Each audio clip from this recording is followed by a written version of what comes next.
Greetings, miniatures fans, and welcome to episode 3 of 3 Grots in a Vox. We're on the wrong bloody channel today. I'd try to get rid of Mark and Tony, but you guys have requested, you love their content so much, so we thought we would split today's video into two. We are going to do Relics over here on Blood Angels Commander, and at the end of this video, you'll be able to catch the second part of this episode, which is all the Warlord traits for Space Marines, Vanguard Warlord traits, Blood Angels Warlord traits, and also Flesh Tearers Warlord traits. And Tony wanted to say something about Flesh Tearers today, actually. Yeah, we're going to review Gabriel Seth today, just because a popular member of the Discord channel requested it. So, Tony, take it away. All right, hang on. I've got my book. So, what we got? He's normal captain stats, toughness 4, some wounds. He's got a melee. What's he got? Some big chainsaw. So he's slow, squishy, and shit. Then, really. That sum it up? Awesome. D tier. Perfect. Perfect. D tier. Yep. Moving on. Yeah, moving on. Let's get on with our lives. Right. Today, we have got all the relics from the Blood Angels book and the Space Marine book, and Tony has made these great graphics for us, which are going to be impossible to remember, so make sure you're paying attention to this video. For the second part of this video, for the Warlord traits, we have these lovely graphics made by me, so the second part of the video over on the Grots channel will be very professional. Over on the Blood Angels Commander channel this week, we're going to be unprofessional, which is what I try not to be, but let's get into it, I guess. You're just jealous. Look, I made one of those icons with paint. Yeah, we can tell. Yeah, it's literally. It's not hard to guess which one it is, really. Let's face it. So what are we starting with anyway? Are we going to start with out. the Blood Angels ones, or should we start with the standard ones? Well, let's start with the first one here, the Adamantine Mantle, right? Where's that? Oh, that's not even a war. That's a special issue. It's a bloody good one. Yeah, It's a good one, isn't it? It is a useful one. What is it? It's a 5+ feel no pain, isn't it? Basically, it's a magic cloak that gives you a 5+ feel no pain. Pain? No, there's no planes. Why have I can't even speak. Hang on, I know what's wrong here. Do you need a bit of rebooting? Just bear with me. Hang on, I know the Find problem. his off switch, then turn it back on again. Actually, no, don't turn it back on again. He had 1 week off the drink. He's back on it now. I had 1 week off the drink, and it's causing me all sorts of problems. I've This is also what a broken parent's my evening lights. does to you. Right. Apparently. There we go. What am I drinking today? I'm drinking Beavertown today. This is quite nice, and again, a good double entendre. Beavertown is from Glasgow, right? Are they? I don't know. I'm sure it's Glasgow. Am I wrong? Beavertown? No, London. London. Okay, there must be. It didn't taste. I mean, they're very similar. I could totally understand why you get the cities completely mixed up there. Yeah. Well, either one of those, you're probably going to get headbutted. If someone offers to give you a kiss. Yeah. Okay, so Adamantine Mantle. The cool thing about Adamantine Mantle, I guess, is on your Warlord, you can pay the 1 CP for Angel's Exemplar and get it as sort of like your second relic, right? Yeah. But on its own, a 5+ feel no pain is basically 33% more effective health, right? Yeah. Because for every wound you lose, 1 in 3 chance you shrug the wound, I guess. Yeah. So, and it'll work on mortal wounds. Yeah, I love it. I use it in every single list that I run. I just think it gives one of your I characters... do it for one of the durable. If I want to make something tough, like the Bike Chaplain or something, it's pretty high on my list of things to give someone. It's solid. It's simple. The only thing about it is that it's not reliable. It's not 100% always doing this all the time. You've got a dice roll to see whether it works or not, and it's a 1 in 3 chance, which is not bad. It's better than a poke in the eye. Yeah. Yeah, and I guess more value on characters with more wounds. So the more wounds you have, the more value you get out of this. So, I mean, there are some Space Marine characters you can run now that have like 8 wounds, I suppose, where you can run like a Captain in Gravis Armour, I think, use the way to give him 8 wounds. Chaplain on the Bike can have 8 wounds. So if you have 8 wounds and you shrug on a 5+, you effectively have like 11 wounds, I guess, right? Yep. You could go really bonkers, couldn't you? Because you can go Iron Resolve, Armour Indomitus, Adamantine Mantle. You could, yeah, so you could potentially have 9 wounds and a 5+ shrug. I think it's good. I think I would put it in A. Like A or B for sure for me. Definitely I think A. No lower than B at all. It's not an S. It's not a must pick. It's definitely competitive. It's definitely powerful. I'd rank it top B, personally. Okay. You two both say an A. I think A. I If think want- combined with something else, it's A, but on its own, it's probably B. Yeah, I certainly wouldn't give it the only thing I'm going to give to someone.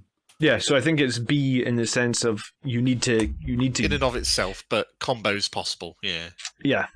Okay, so that was Adamantine Mantle. Let's go straight into Archangel Shard. That is our second picture anyway, which is the glorious picture of Sanguinius with the sword, the Archangel Shard. And it's essentially a power sword, but this time +2 strength and -4. However, if we're attacking Chaos, it's damage of 3. Sorry, it's a Mastercrafted power sword. It's got damage characteristic 2. But if we're attacking Chaos, it's damage characteristic 3. Attacking Chaos monster, then its damage characteristic is 4. Any thoughts on... Have you guys run Archangel Shard at all? Do you like it? No. Never. I like so it. situational. I'd never run it. It's I'd really never run it in cool. a Take All's Comers list. I'd never run it in a tournament. If I knew what I was fighting and I was building to fight Chaos, then yes, I'd take it. But in a tournament, you've got to be prepared to take on every single opponent possible. And using up a relic slot for +1 strength, +1 AP, yeah. Cheers. I think I agree with that. I guess if you are fighting up against Death Guard and the likes of Mortarion, then it's brilliant. Or if the meta It's not, 'cause you're changes still going and to get Chaos take spanked if you over. try and fight Mortarion. We're due apparently a big Chaos splurge in the new year with the new Codex Chaos Space Marines, where they'll all get their extra wounds, and rumours are there might be Khorne or the Slaanesh Legion, or there'll be extra models and stuff coming out for them. God knows what will turn out to be true. But if they're powerful, we might start seeing Chaos more in the meta at that point, at which point you may be consider taking this. But until then, I know you would, because you're still going to run into it. I know today, as we're filming, the big FAQ thing dropped yesterday. So Drakari and Admech have taken a little bit of a hit, but we're not going to be, even if Chaos are superb, you're still not going to bring a relic that's just good against that one army. not for the next 6 months or so, at least. So it's too situational. Stick it down in C. Yeah, it's not D, it's Maybe. not useless, but you're not going to take it in basically any situation where there's a better choice. Yeah, and I mean, the one character that stands out to me to take that relic is actually your company champion, but he can take the Blade of Triumph, which is +3 strength, -3 in the flat 3 damage against everybody. So I think in that situation, you always take the Blade of Triumph, because flat 3 against everybody is better than the situational against Chaos monsters, I guess. Yeah. So, Yeah. I think it is. Shocker. I think it is a C tier. Okay, moving through the pictures, our very next one is Armour Indomitus. Yeah, well, We're it's swapping quite between books now, old aren't we? looking armor, isn't it? That's why I went with that picture. Yeah. It looks fairly strong and tough and stuff. Which one's this one? I went with Mark III Crusade armor. That was quite tough. So this one Red is has the right obviously colour. come to prominence very much off the back of the good Mr. Harpster's list, where he runs it on the Bike Primaris Chaplain, which is a really powerful build. Yeah, it's tasty. I feel very hurt that you just completely like that. ignored my captain on the bike that I like the fact that John was running never it dies, before but Jack Harpster. it's fine. We can put that to the side. Yeah. Was I really? You were, yeah. Yeah. Okay. I like it a lot as well. Beat I mean, him to the punch. Oh. I think it. When you win a major US tournament, then you get to put your name above his. Sure. How's that? Yeah. I think that it's just generally very good, because I think it's even better on Toughness 5 characters, because Toughness 5 characters tend to sort of be impervious to like low AP weaponry. Like usually if you've got a weapon that does Strength 5, right, it's got decent AP on it, so giving you the 2-up save is very good. Anyway, like on -1, you're still saving on 3s. If you're on Toughness 5, then you're harder to wound. So, like on a bike character, or like someone in Gravis, I guess you could do this as well with. I think Armour Indomitus is amazing. I think it's not bad on a Toughness 4 character as well, but I think it's amplified on those Toughness 5 characters. And then the once per game 3+ saving throw is huge, especially the fact that you don't have to activate it until you know how many saves you need to make. And I think that's kind of the strongest part of that. It's fair.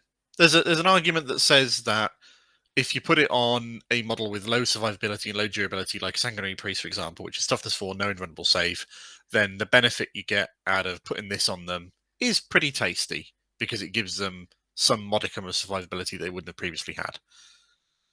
The counter argument is if you put it on something that's already quite survivable, you elevate it from pretty tough to fucking tough.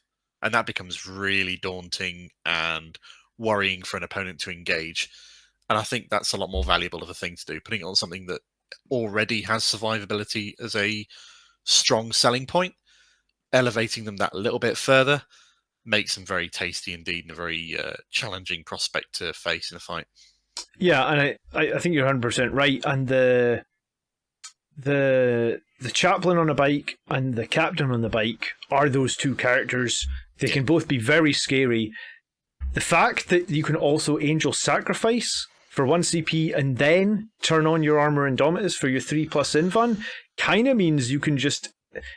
If you had to fight Mortarion, for example, you could almost tank up a round of his combat. I actually fought against Morgan Val, who's crazy in combat. You know, she gets to fight twice, she gets to reroll everything in combat, 6s do mortal wounds, and I basically just activated Angel Sacrifice, activated Armour Indomitus, and Morgan Val did 0 damage to my captain. And like it saved an entire squad of Sanguinary Guard. On a normal day, she would have just murdered the whole squad. So for me, I'd almost say Armour Indomitus is S tier. I think it's one of our strongest relics, or arguably, actually, it's a Space Marine relic. So I think it's possibly one of the strongest Space Marine relics. Tony, you haven't said anything much on this one yet? Well, I think you were saying everything. I think now at this point we have thoroughly explored this without at any point explaining what it does. We've gone into every possible facet of information about the Armour Indomitus. We have kind of assumed that we could have summed it up and said it's really good, add lots of durability, stick it in S. But do you want to go through what it does, I reckon. I'm not paying any attention to time. In the comments, when you say, "Oh, it was only 4 minutes and 17 seconds," actually, I don't care. It was too long. It's really good. Stick it in S. Right. Okay. Fine. Okay. All right. I wouldn't put it in S actually. I'd make a case to put it in A. You're not going to choose this in every situation. You're going to choose it if you take a few specific characters. So when wouldn't you choose it? I think that's a good way of pointing at that one. Because I'm thinking of one scenario, because I just wrote a list that hasn't got any kind of combat-y characters in it. And basically, when you're not taking a bike chapter master or Primaris bike chaplain. Yeah, if you wanted to just take a Sanguinary Priest that you want to survive. Yeah, okay, I could get on board with putting it in A. Yeah, it's a powerful, popular choice, but is it a must-take in every situation for every list that you write? No, I disagree. Yes, okay, so it is an A. Let's move on. Tony is going to tell us next about Artificer Armour, and he's going to do it in 17.4 seconds, or he's off. And he's going to go over what it does as well. Yeah. All right, I will. Yeah, watch this. Artificer Armour. Yeah? You ready?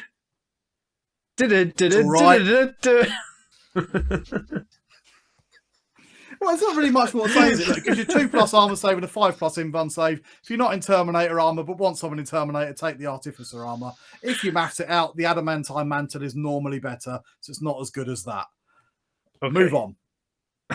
What tier? C. You think Terminator armour's crap? You heretic. No, I think Terminator armour's all right, and that's the point. If you've got Terminator armour, you don't need Artificer armour. See, unlike the last one, this is really strong on something like a Sanguinary Priest, who gains an invulnerable save from nowhere, or a Librarian, and boosts their 3 up to 2 up, which is great. If you put it on a Captain, it's completely fucking useless. Well, not completely. It gives +1 to their armor save. So low B, high C. I think it's better than the Archangel Shard, if I'm honest. In C? Yeah, it's definitely better than Shard. It's actually got some use. I have taken this one, and I did sit down and have to do some serious thinking about what would work out better. Maybe puts it in a B then. Maybe it doesn't, because the Adamantine Mantle stacks with an invuln. You can put it on anybody. Yeah. And this doesn't. This is only really going to give you any benefit if you stick it on someone who hasn't got an invuln, which limits the number of characters quite a lot. And even then, a 5+ invuln or a 5+ fill no plane. Will it make enough of a difference on the character you're putting on to... yeah, fair I point. think it will. Stick it to C. Yeah, Move okay. on. John? Okay. Yeah, no, C. I think C is fine for it. Terminator armor, 5 up, as you say, isn't reliable. So, okay, let's move on to.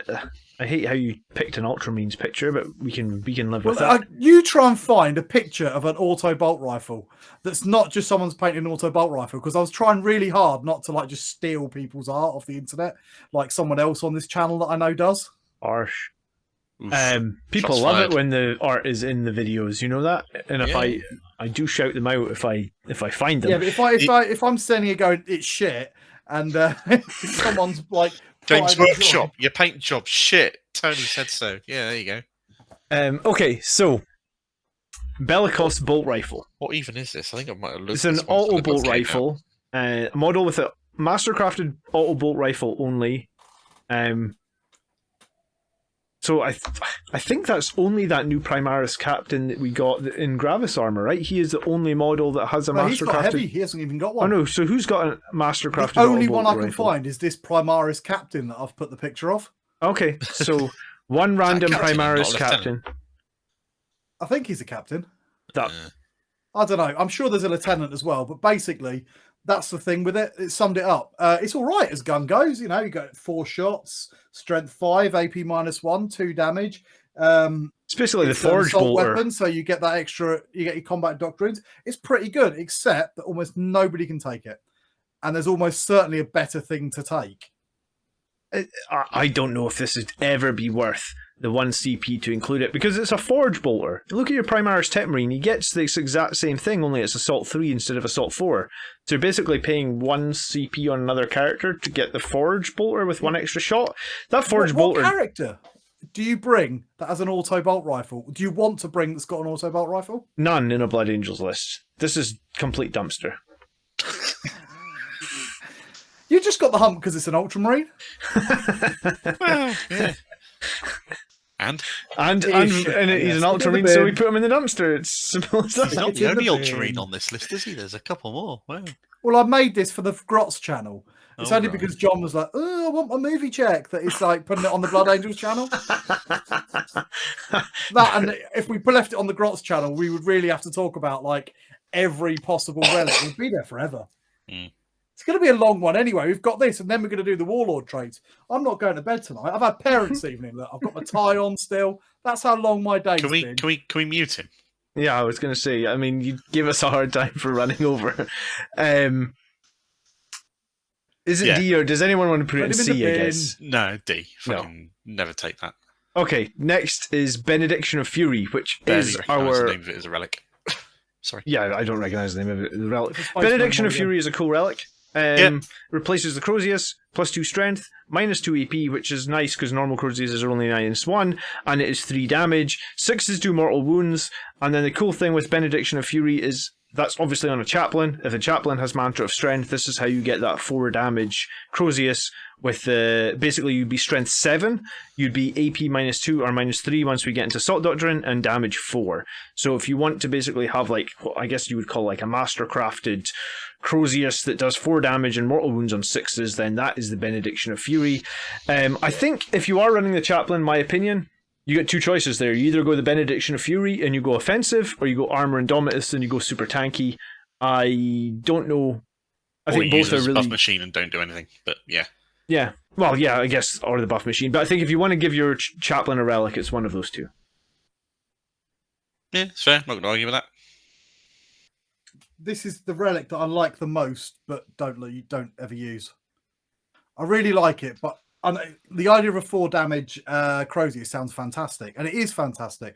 But generally, 3 damage is enough. So I find myself going with some sort of survivability relic, and then just going with the litany that boosts him up anyway. I don't find that I need the litany and this. I think Even that's for a fair to Smash say. Chaplain. Yeah. I tend to find I prioritise survivability over killing ability in general because things need to live to claim objectives. I also believe that 9th edition is very firmly not the edition of death characters and is more of an edition where characters are meant to buff other units. With obviously, there's a few exceptions. So I try and go down that route in general. It's a really powerful relic. No contesting that. High B. Yeah, solid B. It's a good relic. I just don't use it because there's always something more important to take. Yeah, I tried using it, and the mortal wounds on 6s sounds really attractive, but I mean, you only get 5 or 6 attacks, so it's usually only going to be 1 mortal wound with a little bit of luck. It doesn't. In practice, it really only gave me like 1 or 2 mortal wounds per game, and at that point, I like you guys said, I prefer to be more survivable. Okay, let's move into a Flesh Tearer's relic next. Not more Flesh Tearers. We're looking at the Crimson Why would Blade. anybody run Flesh Tearers? If they're insane, I don't know. God knows. Anger management issues. Apparently, I don't have it open, but yes. I'm quite chuffed with this picture. We're taking the piss out of Flesh Tearers so much. One day we're going to actually have to take them seriously and do something. One day. I actually quite like Flesh Tearers. If I'm honest, I quite like them. I think that's quite really cool. But anyway, yeah, this is Amit, the first chapter master of the Flesh Tearers.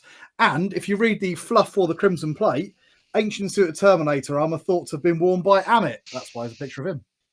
Brilliant. So yeah, I thought this through. There was effort that went into this, rather than just rampant IP theft. I actually love this Terminator armor. It gives him a 6-inch move.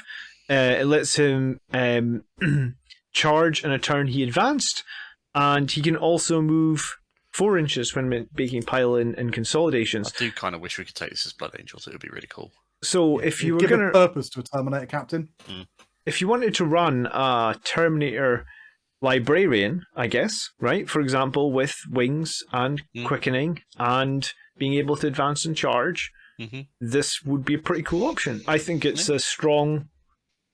You know, we talk about Flesh Tearers being good on that sort of alpha strike. Well, this would be a way to alpha strike a librarian and Terminator armor very, very early, and then probably consolidate quite considerably into the enemy. I guess just you aren't that survivable in Terminator armor anymore, so you'd have to watch what you consolidate into. Yeah, well, that's no different. I think it's a solid relic. If you're playing Flesh Tearers, this is genuinely, as much as I take the piss, this is genuinely a reason to be thinking I might go Flesh Tearers. This is one of their big selling points, I think. Do you with Captain Angry? Yeah, I was going to say. So where do you rate it? I think it's an A. It's limited its use because not many people play Flesh Tearers. But if you play Flesh Tearers, the chances are you're thinking about this relic. I'm trying to think what the other Flesh Tearers relics are. Is there anything? Oh, they get the fancy chainsaw. They do get a fancy chainsaw, the server, don't they? Alright, so we'll come back to that. Let's put this in A then. We can always change things around if we need to. And let's move into digital weapons next, which is back on the Blood Angels book. And digital weapons basically means anytime you're in close combat, you make a hit roll, and if you successfully make that hit roll, the enemy takes 1 mortal wound. Yeah. And you get to use 1 additional attack for it. So, I mean, if you're using a character with like weapon skill of 2, I guess, then you kind of would. You'd never take it on somebody with weapon skill of 3 or worse because it'd just be too unreliable. Yeah, so over the course of the game, it's probably good for like 3 or 4 mortal wounds, I guess, maybe. Really? Maybe I think you're pushing it then, I think, because you're probably going to get in a combat, turn 3, so you've got 3, 4, 5, assuming that he's not dead. So on the outside, you're going to get 3. You get to fight in the enemy's turn as well, as long as you didn't kill what you're fighting. Wow. I mean, okay. It almost guarantees a mortal wound per fight phase. Yes, which is not nothing. No, but it's on someone who's probably going to be chomping through everything anyway. Exactly. Is 1 extra wound on your Captain of Armed Death going to do that big a difference? Maybe it wins you a game because that mortal wound finishes off that dreadnought. But 9 times out of 10, you're going to kill what you charge. I've never felt like I want to use this. Like I just, like you said, usually our characters are killy enough anyway. So this just seems like I'd rather my character survives than does 1 extra mortal wound. So for me, I think better utility tools are more the sort of things I'd pick rather than just an extra mortal wound in the combat phase. I agree with that. I think it's a C, maybe. Yeah, it's better than that shit bolt rifle. It does do something. This one was Archangel Shard, and this one next to it was Artificer Armour. Okay, so I've put it at the bottom of C, to be honest. No, it's better. No, than it's shard. better than that sword. It's Isn't it? better It's than better the than sword, Archangel yeah. shard. Yeah, agreed. Okay, next move on to this great graphic. Thank you so much for spending the time to do that, Tony. And this is the Fleshrender Grenade. Hey, look, you're giving me shit about this. Let me read you the description for this. These red spheres. Nailed Right, it. it was drawable or Contain findable. small servo You know? automata. I can't make those out in the Well, you graphic. can't see it because the red ball is inside it. Okay. It's These red basically a spheres. Christmas ball that you Ringed throw at with people. multiple circular gyrosaurs. That'd be really cool if I could see those. They're inside it. It's a red ball. Okay. It's a grenade, which we typically throw one grenade per game, sort of. If you're lucky. I fucking sometimes forget that my characters even have grenades. It's D3, so it's unreliable. It's strength 5 minus 3, 2 damage, and the target does not receive the benefit of cover against this grenade. It's shit. Put it in the bin. Yeah. I mean, I don't know which character is supposed to take It's already this. good grenade relics. It's meant to go on a sergeant, if I recall correctly. I can't think of a single grenade relic that I would ever take. Yeah, it just seems so situational. So it's a C or is it a D? It's a D. Worse than the Better gun? than that bolt rifle, though. At least you can put it on someone. Yeah, Okay. marginally better than the bolt rifle. Okay. All right, let's talk about Gallian staff next. Okay. And that is the staff that's going to give you +1 to all your sanguinary discipline psychic tests. Yep. It's annoying that it doesn't help you with smite. It's important to note that. So it's just sanguinary discipline, and then it's slightly better in combat. So I think the staff is normally just +3 strength -1. This is -2. I think it's the same D3.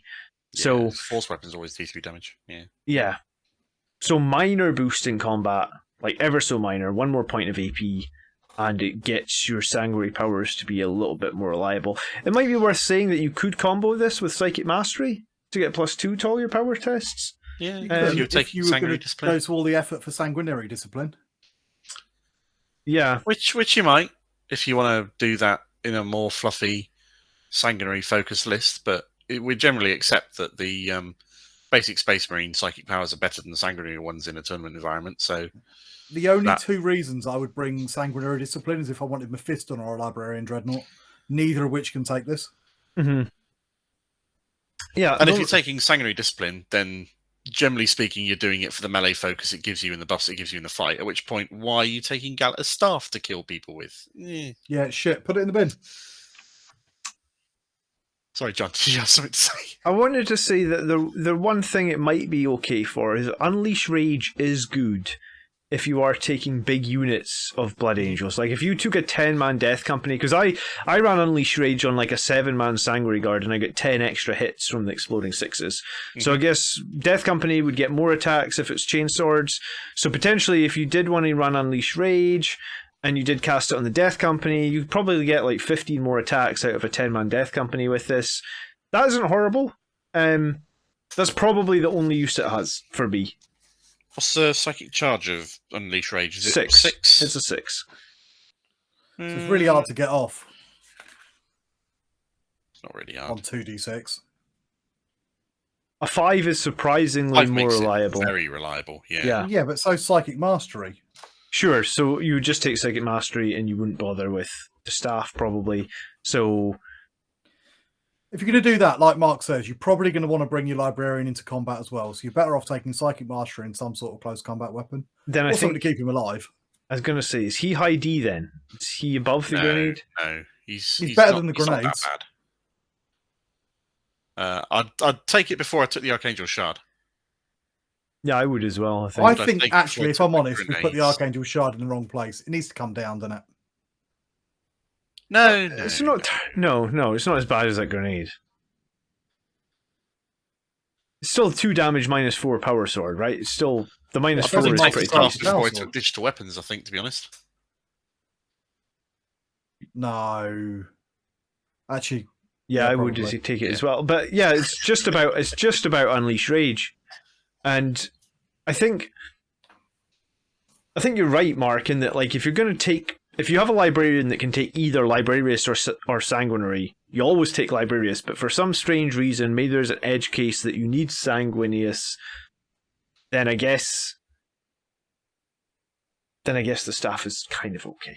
Yeah, but it's got to be a foot libby, not a dreadnought, obviously. So yeah. Okay. Next up, we're going with the Ghostweave Cloak. See if I can find it. I wanted a camo cloak. This was the nearest thing I could find. Okay. So it's also on that Phobos Librarian that we slagged off once and really upset the comments.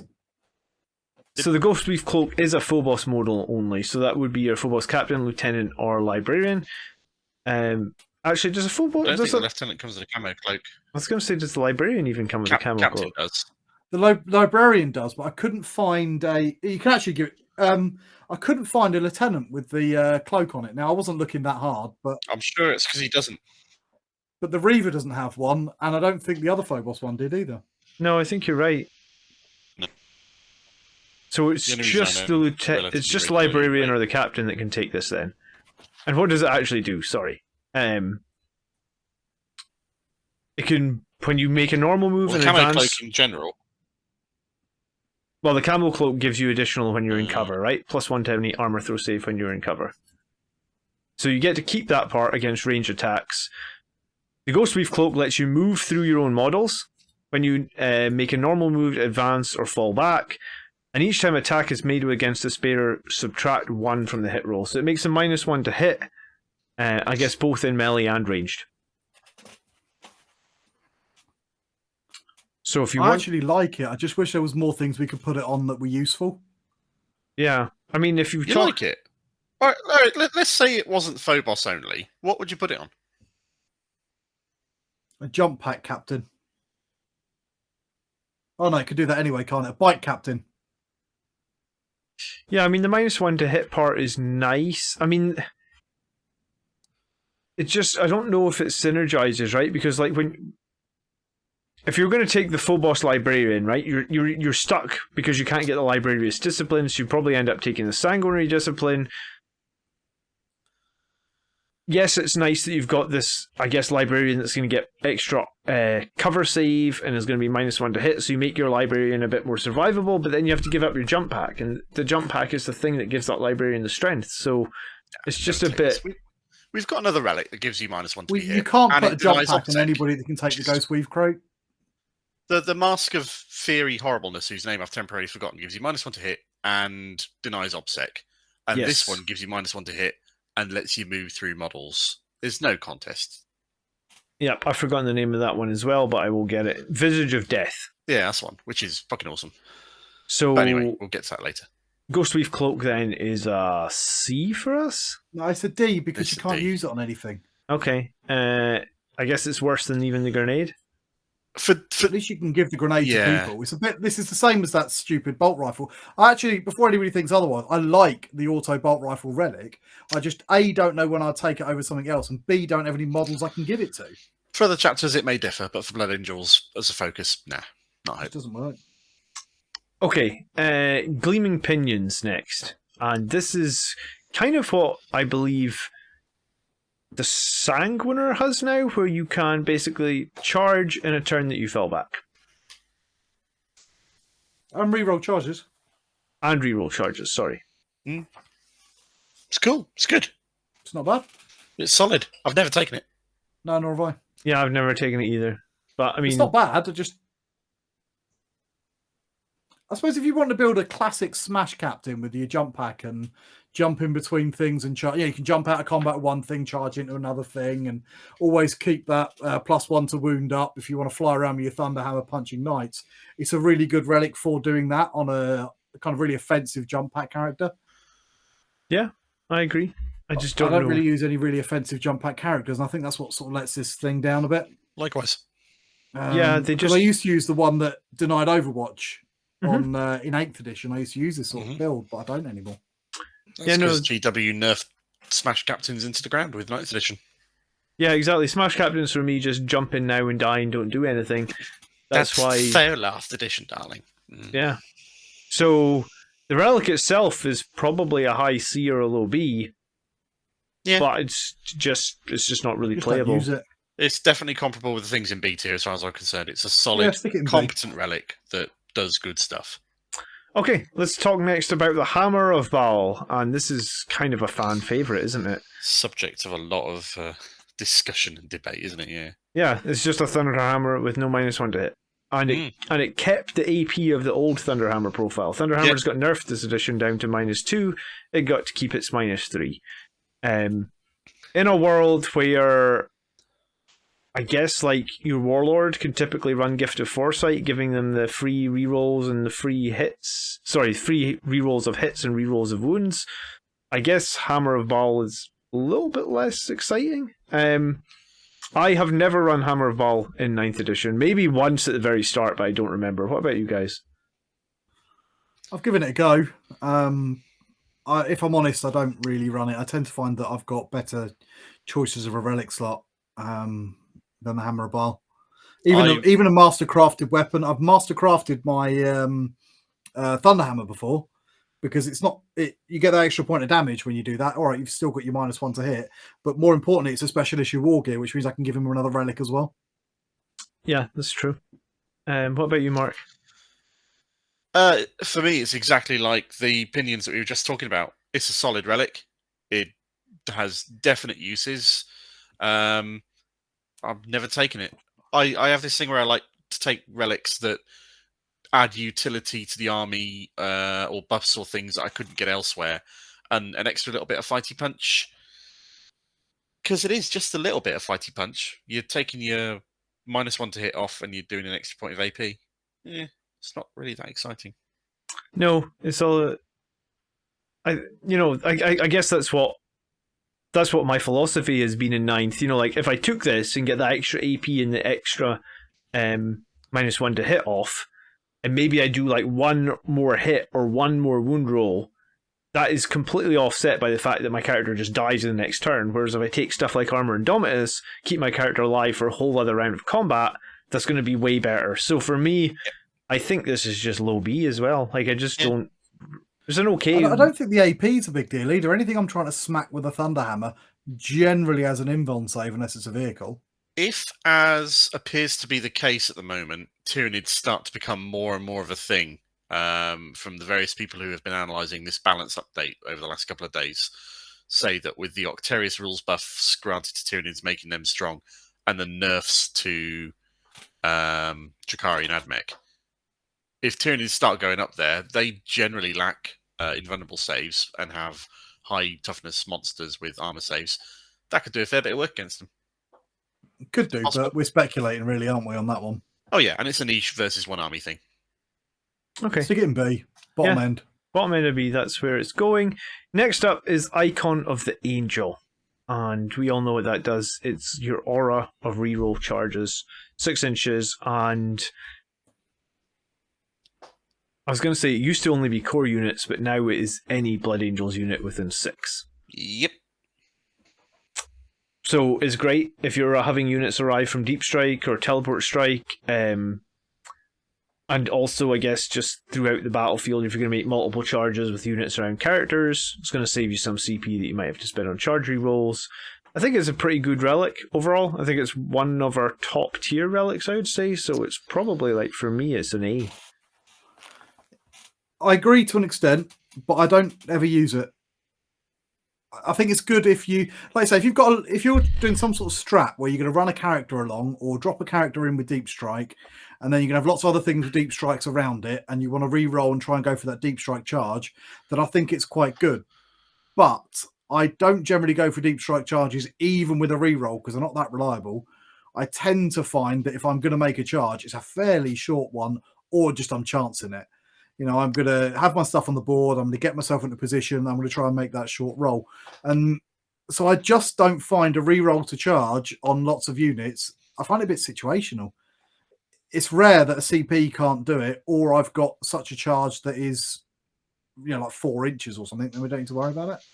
So I think it's really good, but only for that kind of deep strike and charge playstyle that I don't think works so well in 9th. It's definitely a riskier playstyle because your charge chance on a 9 or an 8, I guess, with +1 to charge, even with a reroll, is like 65% or something. So for every 3 units that you try and do that with, one of them is going to fail their charge. And there's Overwatch to deal with as well, you know. What about you, Mark? You used Icon of the Angel much? I would rank this in S tier with no hesitation. This will be in almost every single list that I use. There's a reason why Blood Angel's typical strategy is called ABC, always be charging. And charging is random all the time. If you're going to do a charge and it's going to fail, or it's got a chance of failing, then you can't do that charge with any sense of reliability. The only thing you can do about it is to get closer. And to have a free reroll for that is priceless. You're adding reliability to the charge, which is the Blood Angel's main strength. It's probably worth CP generally to bring it, isn't it? Because your chances are you're going to CP. Although I always found that the one time I did bring it, I had to CP roll somebody else, and everybody who was near it made the charges. Yeah, I mean that's just luck of the draw, isn't it? So but it is. It's you're paying a CP up front for a CP reroll, but you might need more than one CP reroll, and then you've made a profit. Exactly. Yeah. It'll always buff at least 2 units, which will be the unit next to you and the character carrying it, which is great. For me, anything that will add extra reliability to a charge is going to be great, frankly.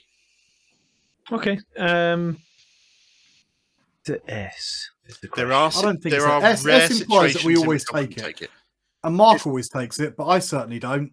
If you're running a Falcon, there's an argument not to take it because you're not focused on melee, for example. But and I think that's part of it as well. If you're going with a full melee build, then suddenly it's going to become, I think, probably much more useful.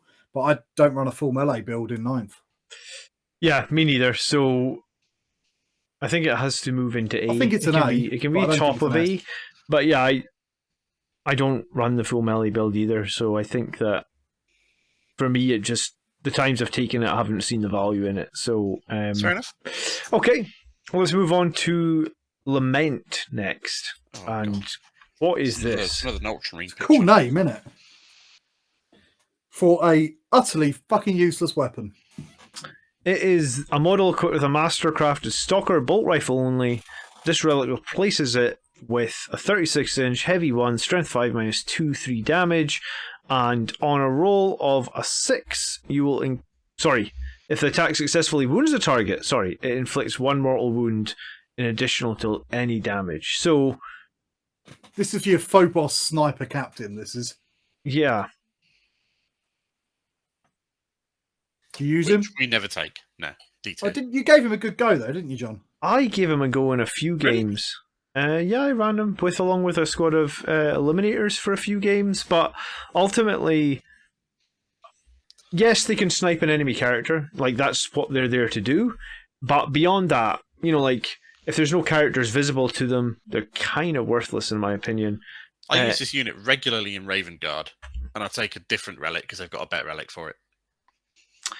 I don't know if I would... I don't hate this. The fact that if you wound, you do the mortal is okay. It's nice, but a captain's all about his melee ability as well. And by going down this route, you're saying my 2+ weapon skill captain in Blood Angels doesn't like going into melee. Yeah. I think that's my big problem with the Phobos captain, full stop. Yeah, because he's just got the combat knife and no AP. He gets like 8 attacks, but there's no AP, and no AP is the problem. Yeah, I think this gun is low down on the list. I mean, it's next to the other gun, as far as I'm concerned. Yeah, right at the very end. Yeah, stick it in the bin. Yeah, okay, right at the very end. Cool name, though. In a list where you can have...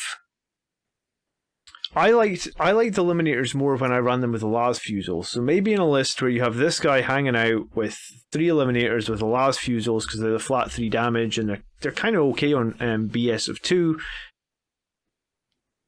This guy having that relic to do a mortal wound might be okay. Like, I don't think it's total Remember, you got a wound, dumpster. and anything that the Las Fusil's shooting at, he's probably not going to be great at shooting at. Yeah. think we're maybe a little bit harsh at the very, very bottom there, but Yeah, he's probably not in the bin. I mean, that might be a little bit harsh. He's probably all right for other chapters. It's just fairly useless for us. Given the variety of HQ options we have and what we prioritise, I don't see him ever having a place in a Blood Angel army. A competitive Blood Angel army. Yeah. Yeah, because you have to give up so much to take him. So I think in that case you put him in D tier. If you want to run this character, you can run him, but then you go into the realms of like, now I need to have 4 characters on my list, and the enemy's just going to get easy assassinate points against me. So yeah, I think he is dumpster, unfortunately. Let's talk about a mastercrafted weapon next then. So it's the ability to change any weapon that basically doesn't have the words mastercrafted in its profile and isn't a relic, to give it +1 damage. A good example would be your Mastercrafted Thunder's Hammer, your Mastercrafted Relic Blade.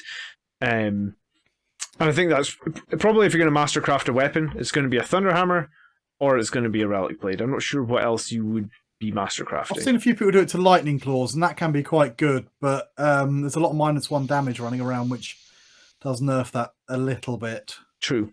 But 2 damage Lightning Claws is quite fun. Yeah, I bet. And especially with all the rerolls to wound. Okay, a Mastercrafted weapon I think is fairly decent. I have not run it much myself in 9th because, like I said, I'm prioritising keeping my characters alive, but I think a Mastercrafted weapon could probably go in B, similar to like the Hammer of Baal. Yeah, I think so. Could you could Mastercraft an Encarmine Sword or an Encarmine Axe, couldn't you? The only if you, one for some reason, want the Sanguinary Ancient and thought, sod it, I've got a spare CP, I'm going to buy a Mastercrafted Encarmine Axe on him, give him 3 damage racks. You can only do it on the Sanguinary Ancient, yes, because the Sanguinary Guard have no Sergeant within the squad, so which is a bit strange anyway. They should have a Sergeant, but yeah, because the Sanguinary Guard have no Sergeant, there would be no possibility to do it there. Yeah, you'd have to do it to the Ancient, but you could. Okay, so B, below or above the Hammer of Baal? What are you going to... Exactly the same as the Hammer. Exactly the same. Yeah, either or, I don't... Yeah. I actually think this has got more use because... Yeah, actually, I think I'd take it over the Hammer because a 4 damage Thunder Hammer can be a laugh. And also, if you want to have a Jump Captain and keep him kind of cheap and just take a Relic Blade, having a 3 damage Relic Blade, which would be +3 strength, -3 AP, 3 damage, is actually kind of tasty because that kind of almost is the Hammer of Baal at that point. But 15 points cheaper because I think a Relic Blade's 10 points and a Thunder Hammer's 25 points. So, for people that like the Hammer of Baal, which is essentially strength 8 -3 3 damage, this is strength 7 -3 3 damage, so 1 less strength, but you do save yourself 15 points.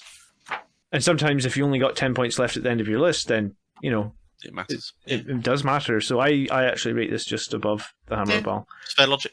All right, next up we're looking at Primarch's Wrath, and that is basically a special bolter.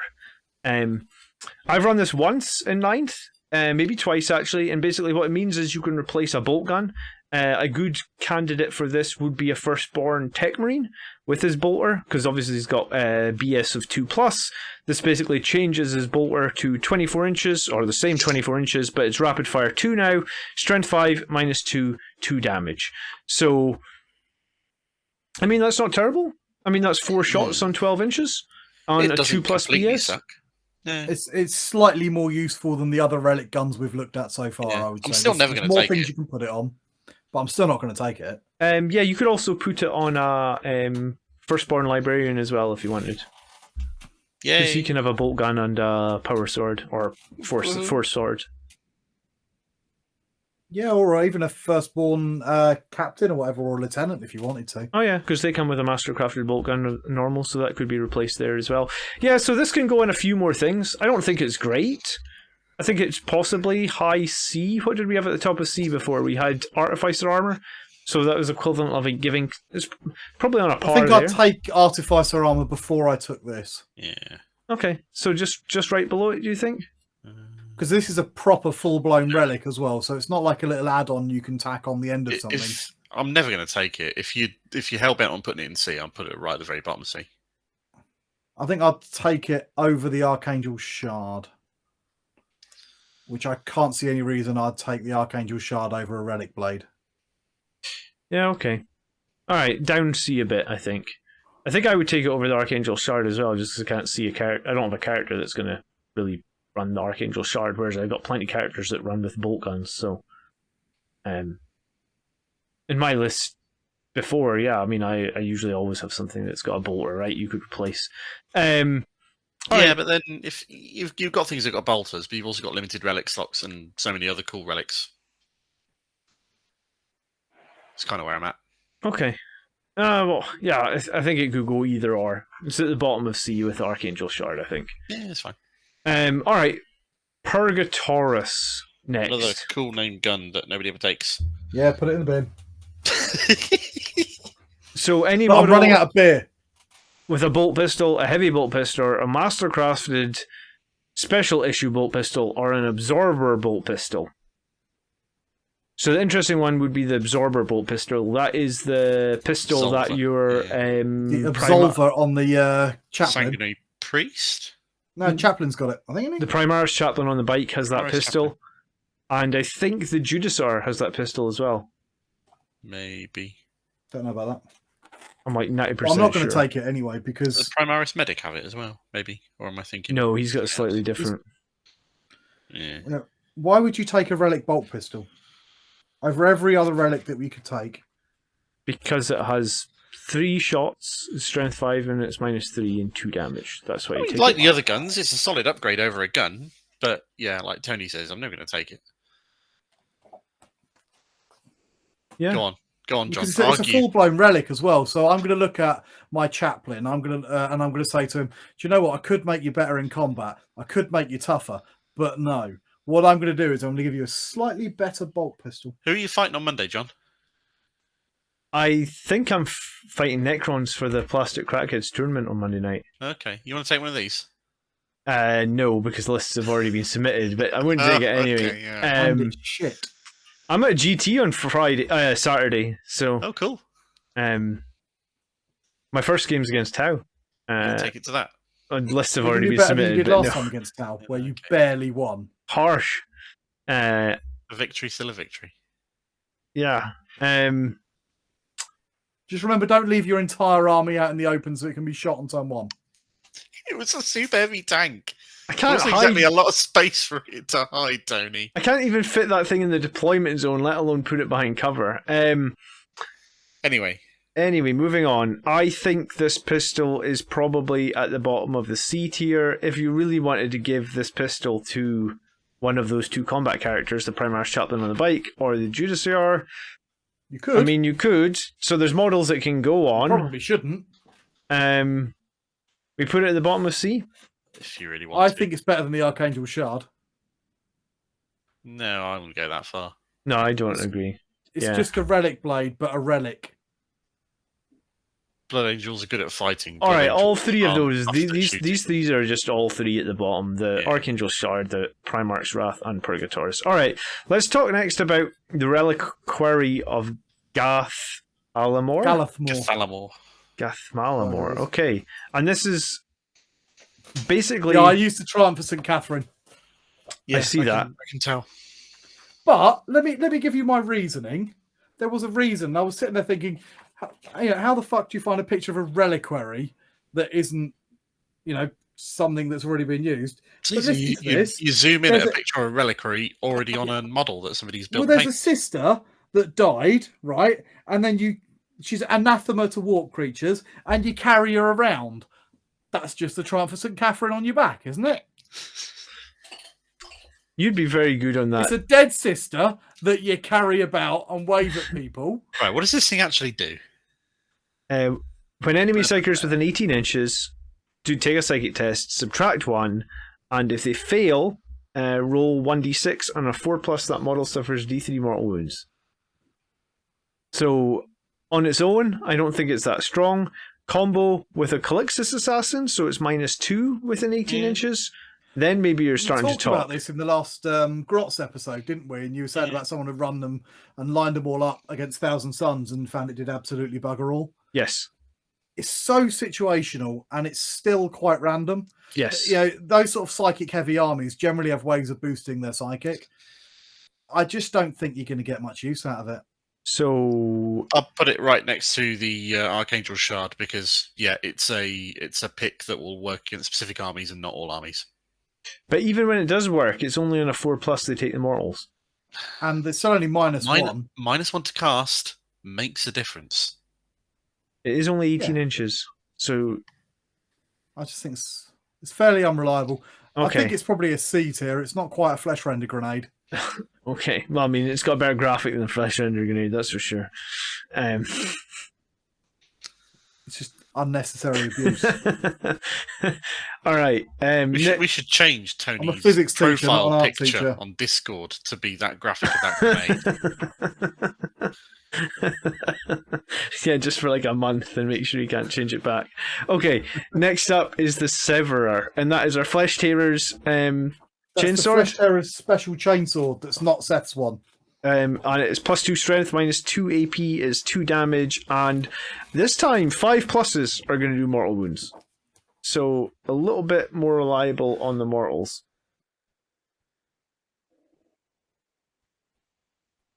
I think I've lost. Nope, we've not.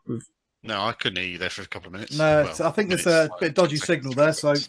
sorry, viewers. That's Yeah, you go now. I'll cut it. The server is +2 strength, -2 AP, 2 damage. This time on a 5+, we get mortal wounds. Yay! It's all right. So maybe on like a Death Company captain with a bunch of attacks. Unfortunately, this one doesn't actually give you +1 attacks like other chainswords or like the Teeth of Terra, for example. But on a 5+, you do some mortals. So you probably give up some attacks, but you get some mortal wounds.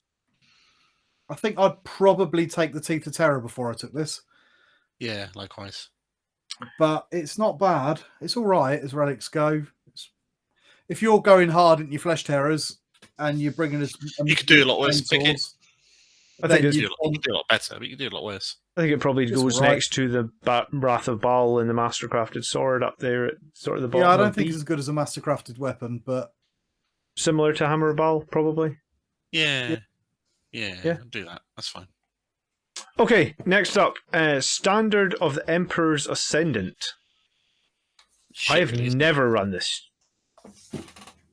it's because you've got to run an ancient to be able to run this. So if you run it on an ancient model, add 3 inches to his banner ability, and each time a morale check is taken for a friendly core unit within the range, you can re-roll that test. It's bullshit. Shit, put it in the Wow. Straight away. What a fucking Okay, so with a useless- little bit of explanation for people who don't quite understand why I'm saying that. bin. Ancients are shit. A, Don't ain't take them. shit, and B, Marines tend to be run as MSU of 5-unit squads or so very rarely take morale tests and very rarely suffer from them anyway. So, nah, it's shit. Is it literally the worst of all of them? Yep. Yeah. No, it's better than that auto bolt rifle. You can at least take that flag on something. Really? Well, you can't take the auto bolt rifle. Well, you can if you have this one random model Right, that has okay. it, but okay. It's worse. I'm not even sure you can buy that model anymore. Wasn't it a special one or something? Maybe it came in the Dark Expedition Millennium. launch box. Yeah, Dark Imperium box, sorry. Okay, next up is the Teeth of Terra, and I actually think the Teeth of Terra is a very good weapon. It's very popular. It is very Yeah, I like popular. it. If you want to, one of the reasons I think it's popular is because chainswords cost 0 points. So this takes a 0-point weapon and makes it pretty darn Tasty. beefy because you get +3 attacks from the Teeth of Terra. Yep. And it obviously combos with the +1 strength, combos with the Blood Angel's +1 to wound, which means on a Marine character, you're usually now strength 5, so you wound toughness 4s on 3s, so with the +1 to wound, you're wounding toughness 4s on 2s. Yep. You're doing 2 damage a time, so against like other enemy Marines or enemy 2 wound models, it's just an absolute shredder. Literally, all 3 of those stats are buffed by 1, and you get 3 extra attacks with it. It's great. It's a Yeah. great thing to stick on a Death Company character. If you want It's a a great Death thing to stick on Company a Sanguinary throwaway Priest. character, Sang Priest a bit of punch. This tasty. Yeah, you're right. On a Sanguinary, that's what Jack Harpster runs his Sanguinary Priest, so he gets 8 attacks, and the Sanguinary Did Priest you not has- run it before Jack did though? Oh, I He love did actually. you. He did run it before Jack, but then he spectacularly failed to do anything useful with it. Harsh. No, I didn't like the priest after they put him up all the points. You should be happy. I joined you in the Tech Marine Brotherhood. I know, that's because Tech Marines are better than priests. But Tech Marine meta. what I wanted to say with the Teeth of Terra is, in one game I played Andrew on his Necrons, and he had those giant blobs of 20-man warrior units.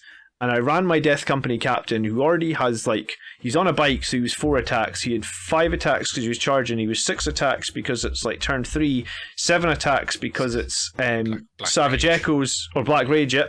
3 more attacks from Teeth of Terra, giving me 10. I had Imperium Sword on him as well, so that was 11 attacks. And then I used the Death Vision that gives me +1 attacks for every 5 models within 6 inches, and he had 2 squads of Necron blobs, and I think I got 15 or 16 attacks on him, and yeah, it was glorious. So you can't, typically you used to be able to get a lot of attacks on characters. In 9th edition you really can't, so I guess this is the one exception of the rule where you can, with a Death Company captain with the Teeth of Terra against the right army, you could have well in excess of 10 attacks, hitting on 2s, wounding on 2s arguably. I think this is better than the Hammer of Baal. I think it's probably better than a master crafted weapon. I think I would even put it in A. I think it's A-tier. Yeah? It's an A-tier weapon. It's a very good weapon. It's been nerfed a little bit with all the -1 damage floating around. That's true. So bottom of A then? I think so. I'd put it 3rd. Do you know what? I'd put it 3rd as well, because if you're running this weapon and you know there's a lot of -1 damage around, then you're looking for those 2 wound models, and you're taking your character to just slaughter them, because that's exactly what you do with this weapon. You're not going to run it into a Dreadnought that's -1 damage, because that'd just be stupid. Right. The only reason that I would say, maybe if you're fighting someone like Death Guard where everything's got it, then all of a sudden it's a bit weaker. Sure. Yeah. Okay. Next up, then we have the Burning Blade, which is basically a sort of a companion sister option to the Teeth of Terra, really, except it works on power swords rather than chainswords. But no bonus attacks here, right? No bonus attacks, but AP -5. Yeah, so I guess it would run really nicely with Null Zone. It's every stat is buffed, and the AP is buffed twice. And the strength is buffed twice. It's all right. It's tasty. It's very tasty. Does it fit? Right. Depending on I never run it, but it's all right. Depending on what you're thinking of fighting, or what you're trying to use the character to attack, I would either give them the Teeth of Terror or the Burning Blade. What are you going to stick it on? A captain? Jump guy. Anyone? Because I'm just trying to think what I would run that's got a power sword that I would want to swap out for the Burning Blade. I do run I've run the little lieutenant with the power sword and the storm shield. The Indomitus pattern one. Comparable to a Relic Blade. So it's a 5-point Relic Blade. Yeah, you could run it on a bike. Would I use my Relic slot for that? Yeah, that's the thing, isn't it? Yeah. I don't think it's really worth a Relic slot on most of the things I could take it on. Yeah, I guess I can always think of another thing that I would take over it. I've never taken it. I'll agree with that. So I've always found something better to take instead of it. I'm going to say bottom of B then, I think. I think so. We like it, but not just It's got the same problem as the Hammer of Baal, which is I'd probably mastercraft my power sword and then I'm using it as a special issue war gear. Or take something with a bit more utility. Or take something else. Yeah. Okay, next up is the Honour Vehement. Is that how you say that? Yeah. The Honour Vehement, isn't it?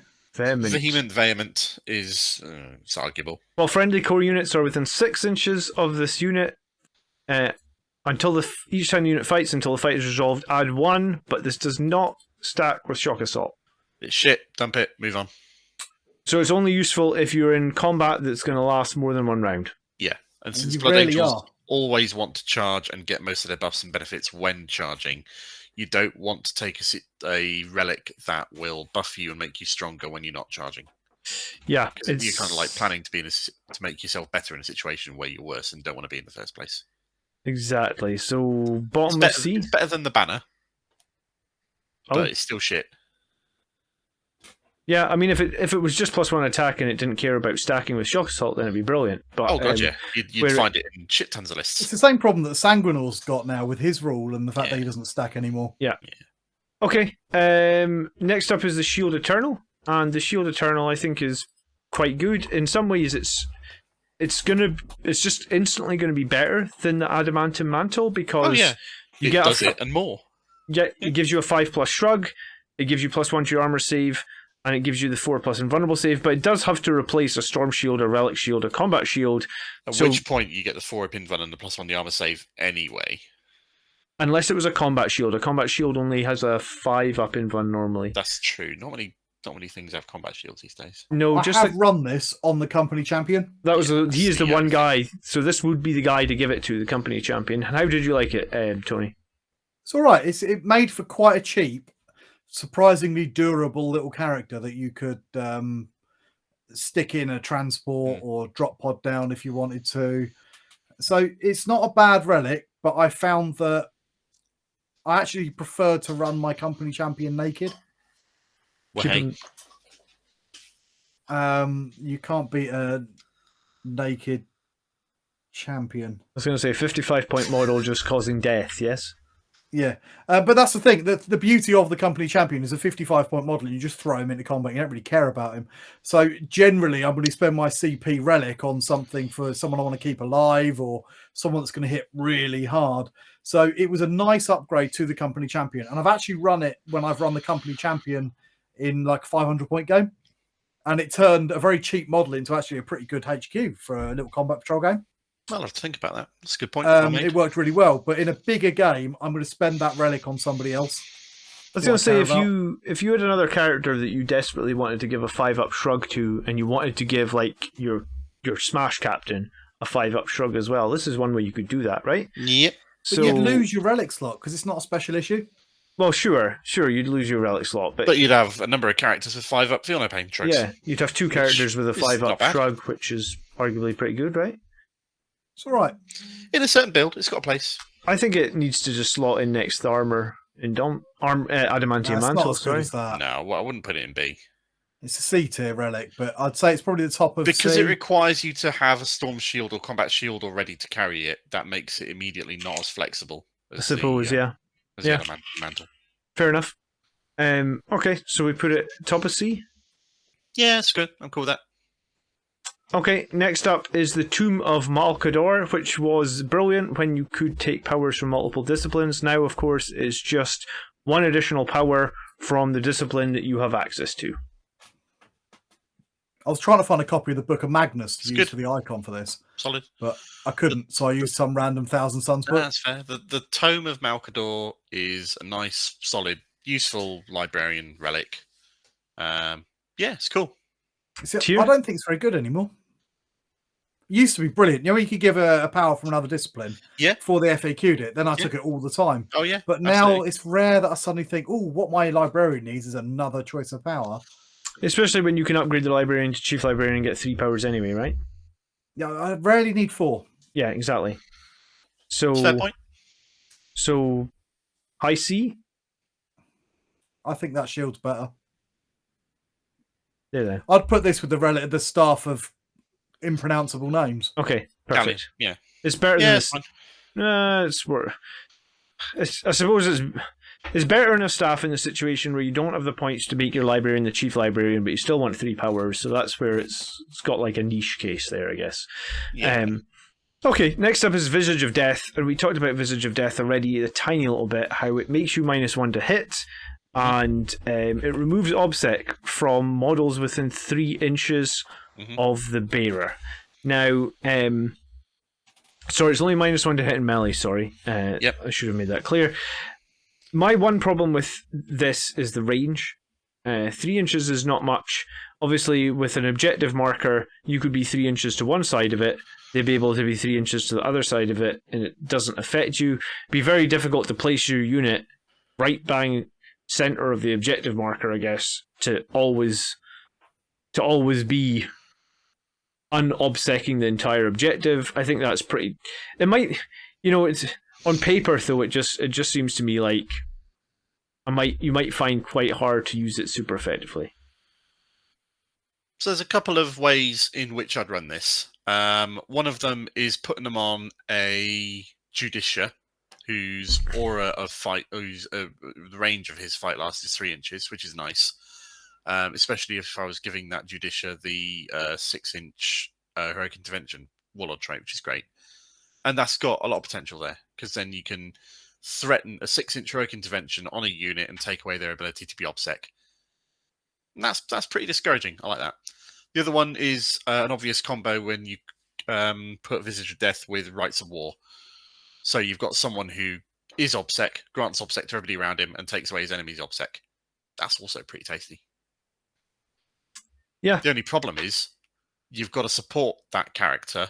Otherwise, they're fairly easy to, I don't know, tie up, get rid of, do something with. You can't just put it on a character and expect them to carry the battle on their own or hold the objective on their own. Yeah, I think they're all fair points. So my opinion of this is probably like it's a B, probably. I've never actually run it. I've run the Judicia Visage of Death combo a couple of times with Heroic Intervention. I actually really like it. If I could find the space in my list for the Judicia again, I think I'd probably consider it. I think it's quite good. I've also stuck on a Terminator character before, and then just teleported him down and said, "This objective is mine." And then I did place him smack in the middle. Yeah, Okay. The ability to both claim an objective with Rites of War and deny an objective holding with this is something that Blood Angels have that I don't think many other factions can have. No, that's true. Okay. I like it. I think it's a good relic. Where do you want to put it? Top of B. Not sure if I want to put it in A. Could be an A. There's certainly an argument for an A for this.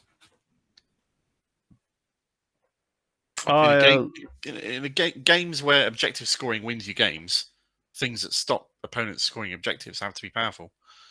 Very true. Okay, low A then. Yeah? Yeah. Okay. Low A, top of B. I think that's about where it lives. Okay, next up is our Vox Espiritum, and that is a Primaris only model, if I remember correctly. Yep, that's correct. And it adds 3 inches to the bearer's aura abilities to a maximum of 9 inches. Yep. It does not increase the auras that are psychic powers. Yep. So you could use it on a chaplain, you could use it on a captain. You could use it on a Primaris Apothecary, increase their 3-inch Feel No Pain to a 6-inch Feel No Pain. I don't think that's an aura. Yes, it is. Okay. Did not. I'm going to admit I failed miserably on the icon for this. In the end, I just gave up and found a Voxcaster. I did wonder what that was. I've now got in my head that this little Cadian runs around behind whatever character it is with a radio going, just shouting things. Yeah, Do you remember the Colour okay. Sergeant Kell or whatever It's it got was? a Voxcaster on his back with 3 Grots inside it. That's exactly what it is. Okay, so in the case that you are running a Primaris Apothecary, again. I guess We it's lost him. good. Oh, there he's back. In the case you're running a Primaris Apothecary, this is good. If you need to have the aura for captains to go 9 inches or lieutenants, I guess this is okay as well. I've never run it. I've never seen the need to. And the fact that it's Primaris only kind of limits us in that we would normally like to run a Sanguinary Priest who isn't Primaris. So, if you want to take that Feel No Pain, you're kind of... It's difficult. I've seen it run effectively on other chapters who run Gunline Primaris armies, like when Iron Hands were being effective, or if somebody was doing a bolter heavy Imperial Fist army, for example, then there's Even arguments to Ultramarines, I could increase see your getting buff quite range good to 9 use out of inches. this. Yeah, But but Blood I Angels, you don't suppose- really want to take Primaris characters, really. So We where are we get so putting much it? utility from HQ units from other characters who have auras. So it's all right, but I don't think we'd ever take it. Yeah, agree with that. C? Yeah. Seems Okay. fair. Better than the Archangel Shard. And then It this... actually has some uses, just don't take it. I was going to say, this very last one, hopefully this is our one that goes into S, I don't know. This is the Wrath of Baal, which gives us that +2 movement to all Blood Angels jump pack units that are within 6 of the bearer. And it's +2 to their movement, advance, and fall back. I didn't think you'd be interested in putting it in S tier. I thought you've always poo-pooed this one. Or am I mistaken? I like the Wrath of Baal last edition. I like it this edition. I just don't like the platform that it has to go on. I mean, they made the platform that has to go on a lot more expensive. The Sangre Ancient used to be 85 points. He went all the way up to 125. He's now at 110. I still think he's overcosted at 110, but that's just my opinion. So that probably makes me think it's like... Where do we stick the Sangre Ancient? We stuck him in... Did we stick him in A or B? A or B, yeah, one of those two. Because I think... And we stuck him in A or B because he can take this relic. Yeah. I mean, this relic is excellent. It's just we need a few more places to stick it. Yeah, the relic is great, and when the Sangre Ancient was competitively costed, I mean, he essentially has the profile of a Sangre Guard, but he costs the equivalent of like 3.5 Sangre Guards, right? I think he's maybe got 1 more wound. I think he's got 4 wounds off the top of my head. I'll have to double check that. A lot of people underestimate this, but 2 inches extra threat range makes a lot of difference. You're right, he's got it's 4 subtle, wounds. because it's +2 inches. Doesn't sound a lot, but it really is. Yeah, he's got 4 wounds. It's 2 inches off a charge range that you don't have to make. Yeah. It's a threat range of just that little bit further than your opponent thinks they can make. Yeah, I mean, it makes them as fast as bikes, and I mean, I always make my bikes work for good and easy charges in most games I play, you know? If we were looking at the relic in absolute isolation, just as a relic, then this would be, I think, probably the best relic that we can take. Yeah. And it might still be the best relic that we can take. The only thing holding it back is the platform, which is a bit overcosted. Yeah, now, is it overcosted enough to drop the relic down from an S to an A? Well, yes, because I don't run it in every game. I don't run it in any game. It's not the overcost that's necessarily the thing. It's the fact that the only character you can take it on is not a high priority character for us to take in a game where you only want to take 3, maybe 4 characters. Otherwise, you're putting yourself vulnerable to assassinate. So you're limited in HQ slots, or elites in this case. You're limited in the number of characters you can take unless you want to be vulnerable to assassinate and giving away a shit ton of secondary points. And it only buffs your jump packs. I know we take a lot of jump packs, but yeah, not like, I mean, some people do, and I'm going to run 25 Sanguinary Guard. All right. Sanguinary Guard, Vanguard Veterans, Death Company, all of the jump pack stuff they're our bread and butter. I'd be happy putting this at the top of A, but I don't think it's S tier. It's not an S because we don't run it. Yeah.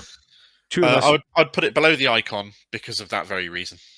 Yeah, I'd agree with that. The icon is universally good. Yeah, I would take the icon before I took this. Yes. Yeah, me too. 100%.